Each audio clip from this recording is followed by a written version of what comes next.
यसपालि चाहिँ जित्दा भयो एकदम खुसी छु नेपाल लगायत हाम्रो टिम रेफ्रीहरू होल टिम सबैजना अगाडि बढिदिनु होला रेफ्रीहरू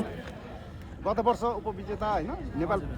रेफ्रीहरू सबैजना अगाडि आइदिनुहोस् अहिले यही कोर्टमा खेलेर तपाईँहरू चाहिँ विजेता बन्नुभएको छ उपाधि विजेता बन्नुभएको छ होइन अगाडि तपाईँहरूको दोष सर रणनीति के थियो लाई पनि अगाडि यो पुरस्कार वितरणमा सहभागी भइदिन अनुरोध चाहन्छु सामाजिक सञ्जालहरूमा धेरै गाली ललासहरू चाहिँ हामीले खाइयो पनि होइन त्यही अनुसार चाहिँ हामी राष्ट्रिय र प्रादेशिक रेफ्रीहरू सम्पूर्ण आइदिनु होला दबाब धेरै थियो त्यही भएर त्यस्तै गरी टाइट गेम उद्घोषक त्यही भएर हामीलाई लामो समय दिनुभयो लिगमा त तपाईँहरू पराजित निलम बजाचार्य लगालग त्यसपछि त कुनै खेल पनि हार्नु भएन त्यसमा चाहिँ तपाईँहरूको टिमको विशेष गरी तपाईँले बनाउनु भएको योजना होइन अनि त्यसपछि साथीहरू कम्बिनेसन अनि 3 पाकिस्तानी खेलाडीहरू के थियो भन्नुहोस् त उहाँहरूसँग हामी सुरुमा कम्बिनेसन नमिलेर